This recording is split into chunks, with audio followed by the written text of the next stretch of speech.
स्वागत है आपका के कार्ड में गोला में। आज हम लोग साहेबगंज ज़िला के बारे में 100 क्वेश्चन करेंगे जो बहुत ही महत्वपूर्ण है। आने वाले जो एग्ज़ाम है उसके लिए बहुत ही महत्वपूर्ण है। आइए शुरुआत करते हैं। पहला है साहेबगंज के राजमहल क्षेत्र का नामकरण मध्यकाल में राजमहल किस मुगल सूबेदार के शासनकाल में औपचारिक रूप से सुदृढ़ हुआ? तो इसका सही उत्तर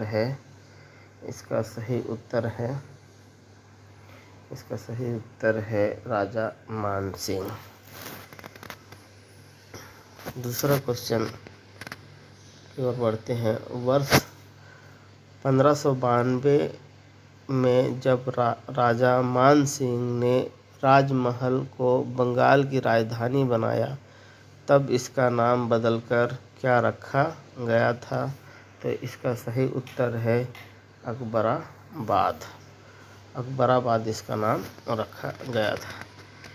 तीसरा सवाल, शेर शाह सूरी और हुमायूं के बीच बंगाल पर नियंत्रण को लेकर प्रसिद्ध तेलियागढ़ी का युद्ध, जिसे बैटल ऑफ तेलियागढ़ी भी कहा जाता है, किस वर्ष लड़ा गया था? तो इसका सही उत्तर है 1538 में।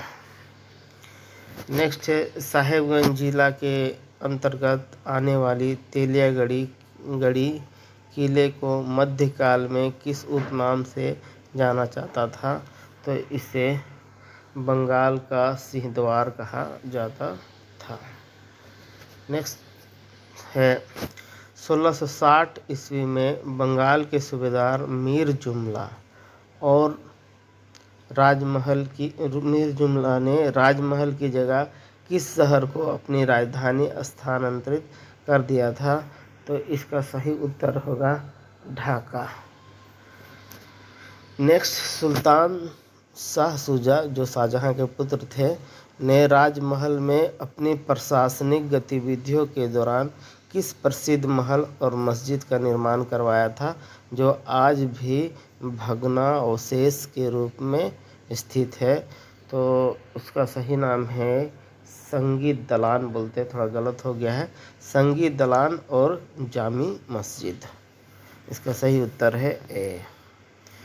नेक्स्ट है साहेबगंज के भोगनाडीह गांव से 30 जून 1855 को शुरू हुई ऐतिहासिक संथाल विद्रोह, जिसे हूल क्रांति या हूल आंदोलन भी कहते हैं, की कमान संभालने वाले सिद्धू कानू चांद भैरव का आपस में क्या रिश्ता था? तो ये सब कोई जानते हैं कि वे आपस में सगे भाई थे।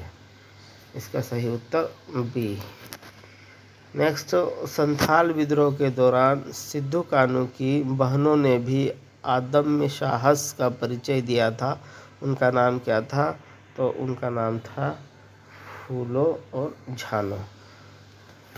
नेक्स्ट क्वेश्चन, साहेबगंज के पंचकठिया नामक स्थान पर संथाल विद्रोह के दौरान किस अंग्रेज अधिकारी को संथाल वीरों ने तीरों से मार गिराया था? तो इसका सही उत्तर है मेजर बारो को मार गिराया गया था। नेक्स्ट, संथाल परगना के अंतर्गत दामिनी कोह की घोषणा ब्रिटिश सरकार द्वारा किस वर्ष की गई थी, जिसका केंद्र राजमहल की पहाड़ी थी? तो इसका सही उत्तर है 1824 में। ब्रिटिश काल में साहेबगंज को संथाल परगना के एक अलग उपमंडल के रूप में किस वर्ष स्थापित किया गया था? तो इसका सही उत्तर है 1855 में। 1855 में सही उत्तर है 1855 में। नेक्स्ट है साहेबगंज जिला पूर्ण रूप से एक स्वतंत्र जिला के रूप में कब अस्तित्व में आया? तो इसका सही उत्तर है 17 मई 1983 को। 17 मई 1983 को। नेक्स्ट है स्वतंत्रता आंदोलन के दौरान साहेबगंज की किस महिला क्रांतिकारी को संथाल महिलाओं को संगठित करने और नमक सत्याग्रह में अग्रणी भूमिका निभाने के लिए जाना जाता है? तो उनका नाम था महादेवी केजरीवाल। महादेवी केजरीवाल।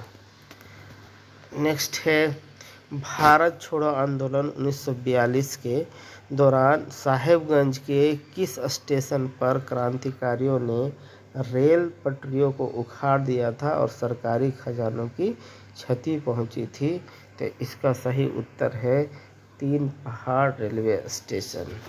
तीन पहाड़ रेलवे स्टेशन। नेक्स्ट है, पुरातात्विक दृष्टि से महत्वपूर्ण साहेबगंज का कन्हाई स्थान का संबंध किस महान मध्यकालीन संत से है जिन्होंने यहाँ प्रवास किया था? तो उनका नाम है चैतन्य महाप्रभु। चैतन्य महाप्रभु ने यहाँ पे प्रवास किया था। नेक्स्ट, राजमहल के पास स्थित संगीत दलान बोलते हैं, दलाल लिखा गया हिंदी में, इंग्लिश में दलान ही है।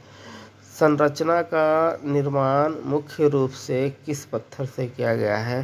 तो इसका सही उत्तर है संगमरमर से किया गया है।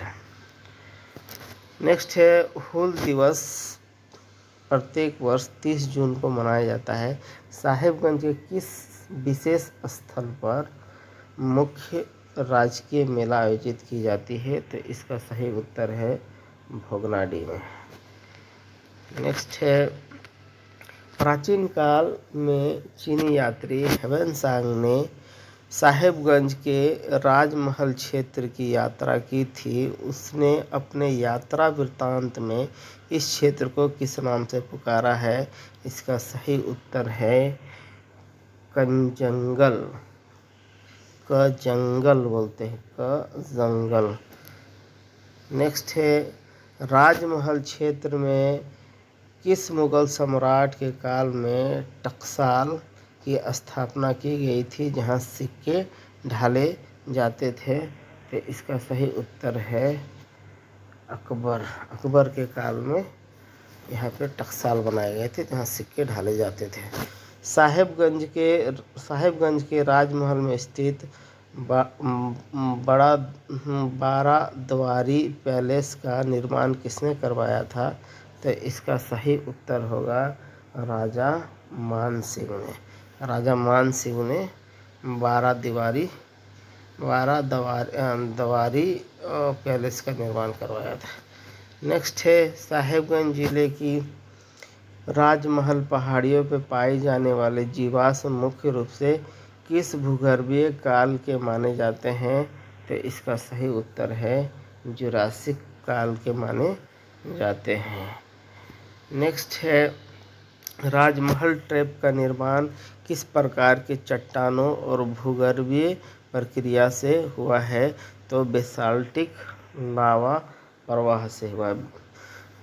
बेसाल्टिक लावा प्रवाह, ज्वालामुखी का लावा प्रवाह से हुआ है। नेक्स्ट है, झारखंड का एकमात्र जिला कौन सा है जिसकी उत्तरी सीमा को गंगा नदी स्पर्श करते हुए पूर्व की ओर बहती है? तो वो है साहेबगंज। साहेबगंज जिला का कुल भौगोलिक क्षेत्रफल लगभग कितना वर्ग किलोमीटर है? तो साहेबगंज का कुल भौगोलिक क्षेत्रफल 1599 वर्ग किलोमीटर है। नेक्स्ट है, साहेबगंज जिले की भौगोलिक सीमाएं झारखंड के किस पड़ोसी राज्य के 2 जिलों मालदा और मुर्शिदाबाद को स्पर्श करती है? तो मालदा और मुर्शिदाबाद पश्चिम बंगाल में है, तो वो पश्चिम बंगाल उत्तर होगा। नेक्स्ट, साहेबगंज जिला उत्तर में बिहार के किस जिले के साथ अपनी सीमा साझा करती है? तो इसका सही उत्तर होगा कटिहार के साथ। नेक्स्ट है, राजमहल की पहाड़ियों के तीव्र ढलानों पर रहने वाली आदिम जनजाति सोरिया पहाड़िया द्वारा की जाने वाली स्थानांतरित खेती, जिसको शिफ्टेड कल्टीवेशन को कहते हैं, को स्थानीय भाषा में क्या कहा जाता है? तो स्थानीय भाषा में कुरवा कहा जाता, कुरवा। नेक्स्ट है साहेबगंज जिले के दियारा क्षेत्र में बाढ़ के बाद प्रत्येक वर्ष किस प्रकार की अत्यंत उपजाऊ मिट्टी का निक्षेपण होता है? तो इसका सही उत्तर होगा जलोढ़ मिट्टी। जलोढ़ मिट्टी का निक्षेपण होता है। राजमहल की पहाड़ियों के निचले हिस्से और बेसाल्टिक चट्टानों के क्षरण के कारण साहेबगंज के कुछ जिलों में किस विशेष मिट्टी की उपस्थिति पाई जाती है जो कपास और चने के लिए उपयुक्त है? तो इसका सही उत्तर होगा काली रेगुर मिट्टी। काली रेगुर मिट्टी। साहेबगंज जिला निम्नलिखित में से किस अक्षांशीय विस्तार के बीच स्थित है? तो इसका सही उत्तर है 24 डिग्री 42 सेकंड उत्तर से 25 डिग्री 21 मिनट उत्तरी अक्षांश। इसका सही उत्तर होगा ए। नेक्स्ट है साहेबगंज जिले की समुद्र तल से ऊंचाई लगभग कितनी है? तो इसकी ऊंचाई है 37 मीटर। नेक्स्ट है साहेबगंज से होकर गुजरने वाली राष्ट्रीय जलमार्ग NW1 पर स्थित मल्टी मॉडल टर्मिनल का उद्घाटन किस वर्ष किया गया था? तो इसका सही उत्तर है 2019 में किया गया था। नेक्स्ट है साहेबगंज में औसत वार्षिक वर्षा का स्तर लगभग कितना है? तो इसका सही उत्तर है 1200 से 1400 mm। मनिहारी बिहार और साहेबगंज झारखंड के बीच गंगा नदी पर बनने वाले महत्वाकांक्षी साहेबगंज मनिहारी गंगा पुल की कुल लंबाई लगभग कितनी है? तो ये 6 किलोमीटर है। कितनी है? तो 6 किलोमीटर है। साहेबगंज जिले के पहाड़ी ढलानों पर मुख्य रूप से किस प्रकार के वन पाए जाते हैं? तो ये पाए जाते हैं उष्णकटिबंधीय आर्द्र पर्णपाती वन। नेक्स्ट है साहेबगंज जिले की पूर्वी सीमा निम्नलिखित में से किस नदी द्वारा आंशिक रूप से निर्धारित होती है जो बाद में बंगाल में प्रवेश करती है? तो इसका सही उत्तर है गुमानी नदी। नेक्स्ट है राजमहल पहाड़ी क्षेत्र में डेमोन शब्द भौगोलिक रूप से किसे इंगित करता है? तो ये है सपाट पहाड़ी चोटियों को।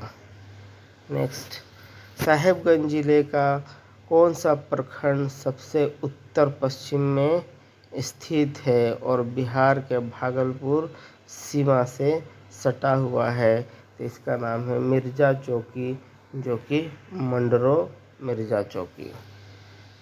नेक्स्ट है गुमानी नदी जो साहेबगंज की एक प्रमुख नदी है का उद्गम झारखंड के किस पहाड़ी क्षेत्र से होता है? तो इसका सही उत्तर है राजमहल की पहाड़ी क्षेत्र से। नेक्स्ट है साहेबगंज जिले में निम्नलिखित में से किस लघु वन उत्पाद का संग्रह बड़े पैमाने पर जनजातियों द्वारा आजीविका के लिए किया जाता है? तो इसका सही उत्तर है महुआ, केंदुपत्ता, चिरौंजी, तसर, रेशम कोकून, साल के बीज, तो उपयुक्त में से सभी। नेक्स्ट है वर्ष 2011 की जनगणना के अनुसार साहेबगंज जिले की कुल जनसंख्या कितनी दर्ज की गई है? तो इसका सही उत्तर है 11,50,038। 11,50,038। नेक्स्ट है साहेबगंज जिले में प्रशासनिक सुविधा के लिए कुल कितने अनुमंडल बनाए गए हैं? तो इसका सही उत्तर है 2 अनुमंडल बनाए गए हैं। नेक्स्ट है निम्नलिखित में से कौन सा प्रखंड साहेबगंज जिले के राजमहल अनुमंडल के अंतर्गत नहीं आता है बल्कि साहेबगंज सदर अनुमंडल के अंतर्गत आता है? तो इसका सही उत्तर है बोरियो। इसके सही उत्तर है बोरियो। नेक्स्ट है साहेबगंज जिले में वर्तमान में कुल कितने विकास खंड या प्रखंड है? तो इसका सही उत्तर है 9। नेक्स्ट है साहेबगंज जिले अंतर्गत कुल कितने विधानसभा निर्वाचित क्षेत्र है? तो इसका सही उत्तर है 3 है। 3 विधानसभा निर्वाचन क्षेत्र है। झारखंड के मुख्यमंत्री का प्रतिनिधित्व करने वाला प्रसिद्ध बरहेट विधानसभा निर्वाचन क्षेत्र साहेबगंज जिले के अंतर्गत किस श्रेणी के लिए आरक्षित है? तो ये अनुसूचित जनजाति के लिए आरक्षित है, जिसे हम लोग एसटी रिजर्व बोलते हैं। साहेबगंज जिले के 3 विधानसभा क्षेत्र का सही समूह की पहचान करें। तो इसका सही उत्तर है साहेबगंज, बोरियो और बरहेट। साहेबगंज, बोरियो और बरहेट। नेक्स्ट है वर्ष 2011 की जनगणना के अनुसार साहेबगंज जिला का जनसंख्या घनत्व प्रति वर्ग किलोमीटर कितना है? तो सही उत्तर है 720 प्रति वर्ग किलोमीटर है। नेक्स्ट है जनगणना 2011 के अनुसार साहेबगंज जिला का लिंगानुपात कितना है? तो इसका सही उत्तर है 952 है। नेक्स्ट है साहेबगंज जिले की कुल साक्षरता दर 2011 की जनगणना के अनुसार कितनी है, जो झारखंड के निम्नतम साक्षरता वाले जिलों में शामिल है? तो इसका सही उत्तर है 52.04%। नेक्स्ट है साहेबगंज जिले के किस प्रखंड में गांवों की संख्या सबसे अधिक है? तो इसका सही उत्तर है बोरियो में सबसे अधिक गांव 343 गांव है। नेक्स्ट है क्षेत्रफल की दृष्टि से साहेबगंज जिला का सबसे बड़ा प्रखंड कौन सा है? तो इसका सही उत्तर है बोरियो प्रखंड क्षेत्रफल की दृष्टि से सबसे बड़ा प्रखंड है। नेक्स्ट है साहेबगंज नगर परिषद की स्थापना किस वर्ष की गई थी? तो इसका सही उत्तर 1940 में। नेक्स्ट है 2011 की जनगणना के अनुसार साहेबगंज जिले में अनुसूचित जनजाति एसटी की जनसंख्या का प्रतिशत लगभग कितना है? तो 26.8% है। नेक्स्ट है साहेबगंज जिला के किस प्रमंडल के प्रशासनिक नियंत्रण के अंतर्गत आता है? साहेबगंज जिला झारखंड के किस प्रमंडल के प्रशासनिक नियंत्रण के अंतर्गत आता है? तो इसका सही उत्तर है संथाल परगना प्रमंडल के अंतर्गत आता है। साहेबगंज जिला का मंडरो प्रखंड विशेष रूप से किस राष्ट्रीय महत्व की खोज के लिए चर्चा में है? तो इसका सही उत्तर है फॉसिल पार्क, जीवाश्म पार्क। साहेबगंज जिला न्यायालय की स्थापना किस वर्ष स्वतंत्र रूप से की गई थी? तो इसका सही उत्तर है 1984 में की गई थी। साहेबगंज जिला में ग्राम पंचायतों की कुल संख्या कितनी है? तो साहेबगंज में ग्राम पंचायतों की कुल संख्या 134 है। साहेबगंज जिला का एकमात्र प्रखंड कौन सा है जहां शहरी जनसंख्या का प्रतिशत सबसे अधिक है, क्योंकि यह जिला मुख्यालय सटा हुआ है? इसका सही उत्तर है साहेबगंज सदर। साहेबगंज जिला प्रशासन द्वारा आदिम जनजाति के विकास के लिए संचालित डाकिया योजना का मुख्य उद्देश्य क्या है? तो आदिम जनजाति परिवारों को घर तक राशन अनाज पहुंचाना। इसका सही उत्तर बी है। नेक्स्ट है झारखंड के राजमहल पहाड़ियों में मुख्य रूप से निवास करने वाली माल पहाड़िया जनजाति की भाषा निम्नलिखित में से किस भाषा परिवार से संबंधित है? इसका आंसर है द्रविड़ियन है, द्रविड़ भाषा परिवार से संबंधित है। नेक्स्ट क्वेश्चन है साहेबगंज जिला में संथाल जनजाति का सबसे पवित्र और बड़ा त्यौहार कौन सा है, जो फसल कटाई के बाद जनवरी माह में मनाया जाता है। सही उत्तर है सोहराय।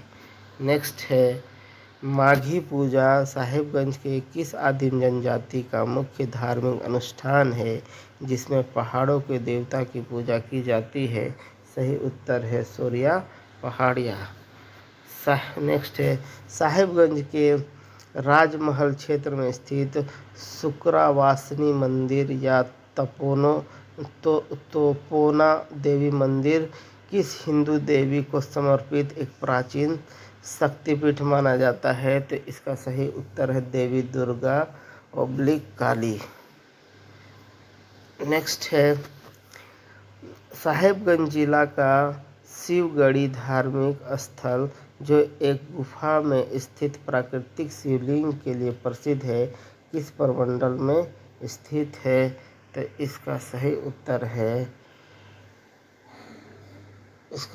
उत्तर है तालझारी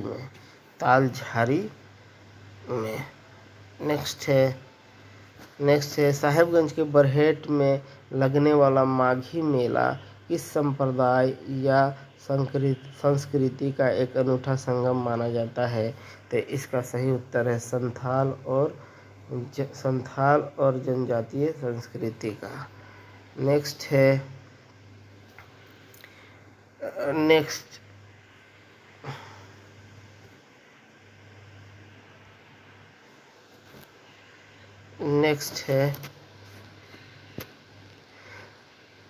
है राजमहल पहाड़ी क्षेत्र की सोरिया पहाड़िया जनजाति के सर्वोच्च देवता को स्थानीय भाषा में क्या कहा जाता है। तो इसे लेहू गोस्वामी कहते हैं। इसे लेहू गोस्वामी कहा जाता है।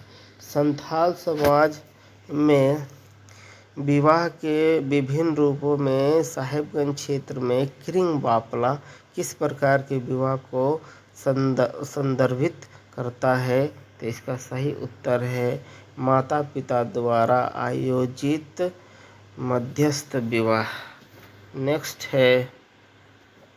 है साहिबगंज के उधवा क्षेत्र में स्थित मीर कासिम के किले के अवशेष किस ऐतिहासिक युद्ध के याद दिलाते हैं जो 1773 में अंग्रेज और मीर कासिम के बीच लड़ा गया था। इसका सही उत्तर है उधवानाला का युद्ध, बैटल ऑफ उधवानाला। नेक्स्ट है साहिबगंज में बोली जाने वाली अंगिका भाषा मुख्य रूप से किस भाषा परिवार के अंतर्गत वर्गीकृत की जाती है। तो भारोपीय इंडो यूरोपियन। नेक्स्ट है साहिबगंज जिला के संथाल गांव के प्रधान को क्या कहा जाता है। संथाल गांव के प्रधान को माझी कहा जाता है। संथाल के पारंपरिक स्वशासन व्यवस्था माझी परगना शासन व्यवस्था में माझी का प्रशासनिक और न्यायिक सहायक कौन होता है। तो इसका सही उत्तर है जोग माझी होता है। नेक्स्ट है साहिबगंज जिला के भोगनाडीह में स्थित शहीद स्मारक किन सेनानियों की स्मृति में बनाया गया है। तो इसका सही उत्तर है सिद्धू कानू चांद भैरव। नेक्स्ट है राजमहल क्षेत्र की किस ऐतिहासिक इमारत को नील कोठी के नाम से जाना जाता था जहां ब्रिटिश काल में नील के व्यापारियों का केंद्र था। इसका सही उत्तर है मंगल हाट की कोठी। नेक्स्ट है साहिबगंज के बिंदु धाम शक्तिपीठ मंदिर में किस तिथि को विशाल चैत्र नवमी मेला लगता है जहां देश भर के श्रद्धालु आते हैं। इसका सही उत्तर है चैत्र शुक्ल नवमी को। सोरिया पहाड़िया जनजाति के युवा गृह को क्या कहा जाता है। तो कोड़वाह कहते हैं, कोड़वाह। नेक्स्ट है साहिबगंज जिला की पृष्ठभूमि पर आधारित किस प्रसिद्ध संथाली लोक कथा में राजमहल की पहाड़ियों का विस्तार में वर्णन मिलता है। तो इसका सही उत्तर है बिंदु चंदन में।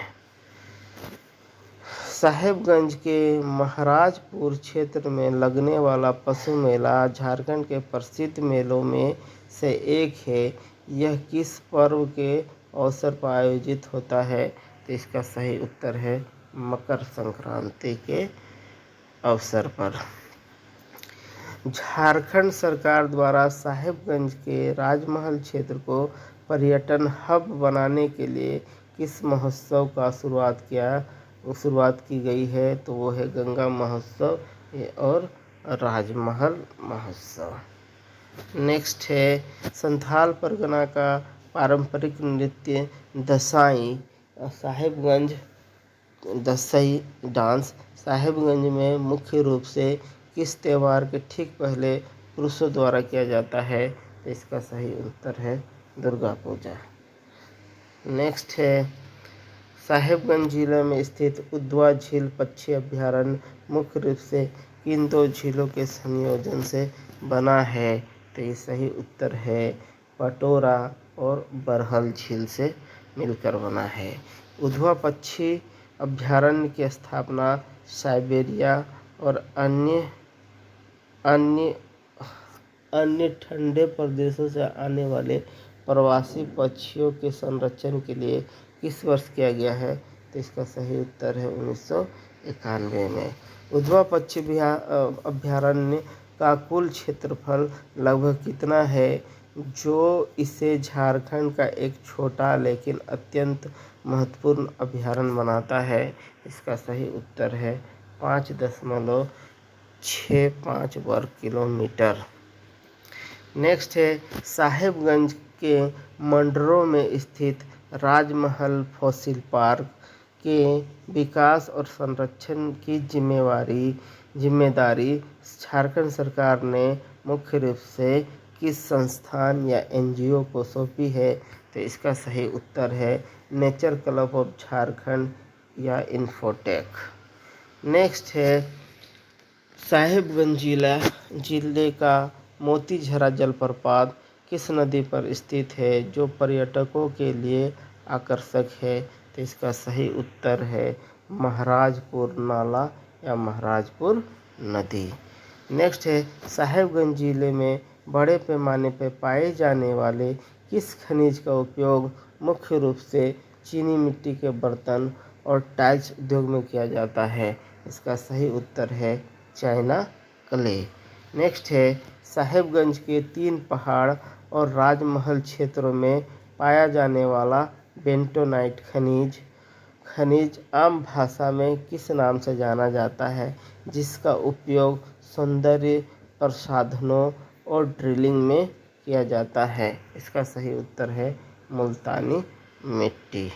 नेक्स्ट है झारखंड का एकमात्र जिला कौन सा है जहां कछुआ संरक्षण केंद्र और गंगा नदी में डॉल्फिन सफारी की योजना पर काम चल रहा है? इसका सही उत्तर है देवघर। नेक्स्ट है साहेबगंज जिले की अर्थव्यवस्था मुख्य रूप से किस कृषि उत्पाद पर निर्भर है, जो यहाँ के दियारा क्षेत्र में प्रचुर मात्रा में उगाया जाता है? इसका उत्तर है जूट और मक्का। नेक्स्ट है पूर्वी रेलवे ईस्टर्न रेलवे के मालदा डिवीज़न के अंतर्गत आने वाला साहेबगंज लूप लाइन ऐतिहासिक रूप से किस वर्ष बनकर तैयार हुआ था, जो भारत की सबसे पुरानी रेल लाइनों में से एक है? इसका सही उत्तर है 1862 ईस्वी में। साहेबगंज जिला भारत सरकार के किस विशेष कार्यक्रम के तहत आकांक्षी जिला के रूप में चयनित किया गया था? तो नीति आयोग आकांक्षी जिला कार्यक्रम 2018 में इसका चयन हुआ था। नेक्स्ट है साहेबगंज के पास गंगा नदी में पाए जाने वाले संकटग्रस्त जीव गंगे डॉल्फिन को स्थानीय स्तर पर किस नाम से पुकारा जाता है? तो इसे सॉस बोलते हैं, इसे सॉस बोला जाता है। राजमहल पहाड़ियों के पत्थरों की अत्यधिक माइनिंग के कारण साहेबगंज का कौन सा क्षेत्र गंभीर पर्यावरणीय संकट और धूल प्रदूषण का सामना कर रही, तो इसका आंसर है मिर्जा चौकी और 3 पहाड़। नेक्स्ट है साहेबगंज जिला में तसर सिल्क का उत्पादन मुख्य रूप से किस वृक्ष के पत्तों पर पाले जाने वाले रेशम कीटों द्वारा किया जाता है? इसका आंसर है आसन और अर्जुन। नेक्स्ट है उधवा पक्षी अभयारण्य के जलीय पारिस्थितिकी तंत्र को बनाए रखने के लिए मुख्य रूप से किस नदी का पानी प्राकृतिक रूप से इसमें प्रवेश करता है? तो इसका सही उत्तर है गंगा नदी की उपधाराएं। नेक्स्ट है साहेबगंज जिला का पतना प्रखंड किस विशेष कृषि उत्पाद जैसे काजू की प्रायोगिक खेती के लिए हाल के वर्षों में चर्चा रहा है? तो इसका सही उत्तर है काजू की खेती के लिए। काजू की खेती के लिए इससे आगे है 97 नंबर। राजमहल की पहाड़ियों से निकलने वाली मोतीझरा जलप्रपात की ऊंचाई लगभग कितनी फीट है? तो इसका सही उत्तर है 150 फीट है। नेक्स्ट है साहेबगंज जिला में मत्स्य पालन को बढ़ावा देने के लिए गंगा नदी के तट पर किस आधुनिक केंद्र की स्थापना की गई है? इसका सही उत्तर है केज कल्चर मत्स्य केंद्र। केज कल्चर मत्स्य केंद्र। केंद्रीय पर्यावरण मंत्रालय द्वारा साहेबगंज के किस क्षेत्र को इको सेंसिटिव जोन घोषित करने की प्रक्रिया शुरू की गई है ताकि वहाँ के जैव विविधता की रक्षा हो सके? तो इसका सही उत्तर है उधवा पक्षी अभयारण्य क्षेत्र। नेक्स्ट है झारखंड का साहेबगंज जिला अपनी अनूठी भौगोलिक स्थिति के कारण चिकन नेक के सबसे नज़दीक स्थित झारखंड का जिला है। इसकी दूरी साहेबगंज से लगभग कितनी है? तो सही उत्तर है 100 से 120 है। और ये 100 क्वेश्चन का पूरा एक सेट खत्म होता है, जो आने वाले परीक्षाओं में आप लोग के लिए बहुत ही उपयोगी होंगे। और किसी को टेस्ट देना हो तो वो हमारे नंबर में कांटेक्ट कर सकते हैं, जुड़ सकते हैं, हमें मैसेज कर सकते हैं। थैंक यू, धन्यवाद जुड़ने के लिए। ऐसे ही जुड़ने के लिए बहुत बहुत शुक्रिया, बहुत बहुत